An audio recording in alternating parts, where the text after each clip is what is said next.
আসসালামু আলাইকুম রহমতুল্লাহ। আমি হাসান, স্বাগত আজকের ক্লাসে। তো বন্ধুরা দেখো, কানেক্টরের আমি পরবর্তী ক্লাস নিয়ে তোমাদের সামনে উপস্থিত হয়েছি। আমি গত ক্লাসে সংযোজন ও অন্তর্ভুক্তিকরণ কিছু সেন্টেন্স কানেক্টর দেখিয়েছিলাম।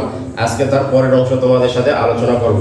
তো এখানে দেখো পরের রুলসে কি বলছে, not only dot dot but also. এই শব্দটা আমাদের কাছে খুবই পরিচিত। এই শব্দটা আমাদের কাছে খুবই পরিচিত, not only dot dot but also. এটার অর্থ কি? এটা আমরা অর্থে ব্যবহার করে থাকি।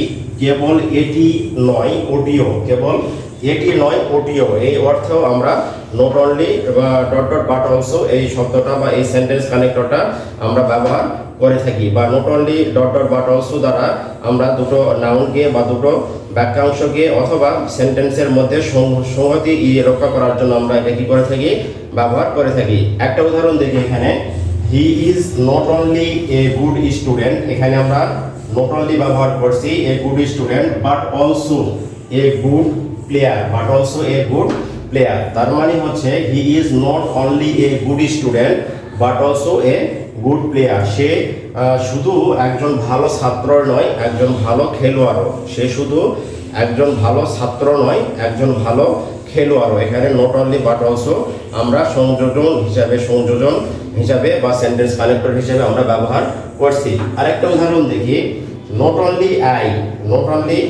I but also he has done the work. Not only I but also he has done the work. শুধু আমি নয় সেও কাজটি করিয়াছে। তার মানে হচ্ছে এখানে not only dot dot but also দ্বারা আমরা কি করি, সেন্টেন্স শব্দ বা এখানে সেন্টেন্সের মধ্যে বাক্যাংশ যেগুলো থাকে সেগুলোকে সংযোগ করার জন্য আমরা এই কানেক্টরটা ব্যবহার করে থাকি। পরের রয়েছে কি বলছে এখানে, অ্যাজ ওয়েল অ্যাজ। এটা কি অর্থে ব্যবহার করি আমরা? তথা ও এবং, এই তিনটা অর্থে আমরা অ্যাজ ওয়েল অ্যাজ ব্যবহার করে থাকি। তথা আমরা ও এবং এই তিনটা অর্থে আমরা কি করে থাকি, অ্যাজ ওয়েল অ্যাজ ব্যবহার করে থাকি। একটা উদাহরণ দেখি, হি অ্যাজ ওয়েল অ্যাজ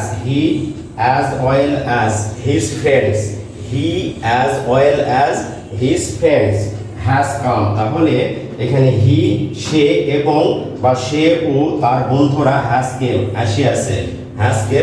এটা দুটো নাউনকে বা এখানে সিঙ্গুলার প্লুরাল দুই নাউনকে আমরা দুই ধরনের নাউনকে যুক্ত করার জন্য আমরা অ্যাজ ওয়েল অ্যাজ ব্যবহার করে থাকি। আরেকটা উদাহরণ দেখি, they as well as mason. এখানে প্লুরাল প্রোনাউন ব্যবহার করা আছে, এখানে সিঙ্গুলার নাউন ব্যবহার করা আছে।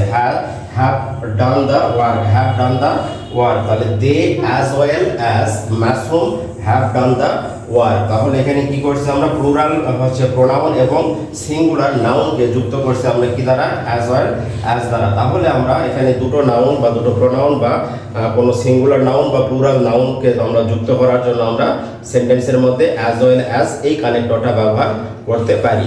এরপরে রয়েছে কি বলছে দেখো, besides moreover furthermore। এগুলোকেও আমরা সংযোজন বা অন্তর্ভুক্তিকরণ সেন্টেন্স কানেক্টর হিসেবে ব্যবহার করে থাকি। কি অর্থে ব্যবহার করি?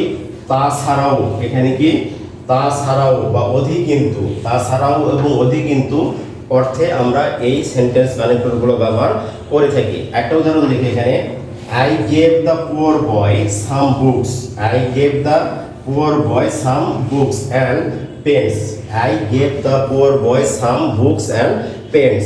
তারপরে ব্যবহার করছি আমরা তাছাড়াও I gave him some money। তাহলে এখানে দুটো সেন্টেন্সকে যুক্ত করার জন্য বা সংযোগ করার জন্য আমরা এখানে কি করছি, বিসাইডস এই কানেক্টরটা ব্যবহার করছি। এরপরে রয়েছে কি বলছে, ইন অ্যাডিশন অধিকিন্তু অর্থে আমরা এই কানেক্টরটা ব্যবহার করে থাকি।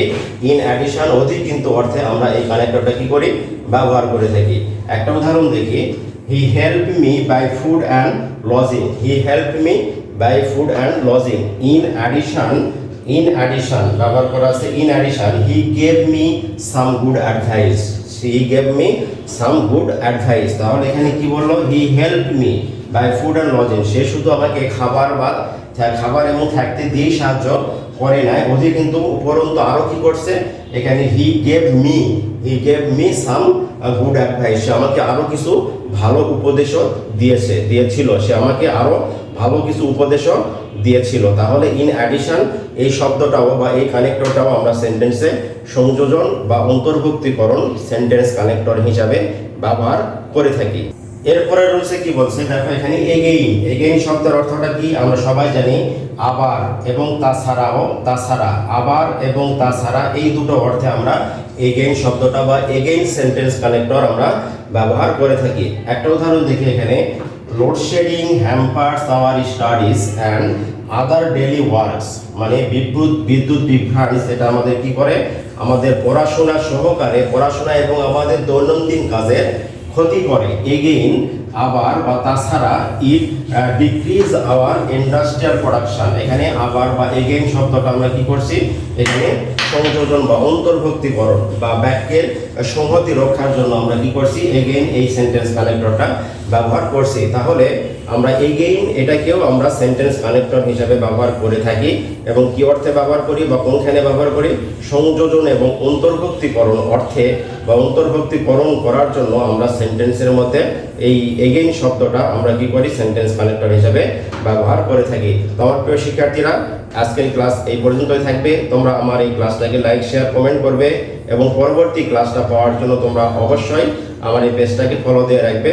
তোমরা ভালো থাকবে। আল্লাহ হাফেজ।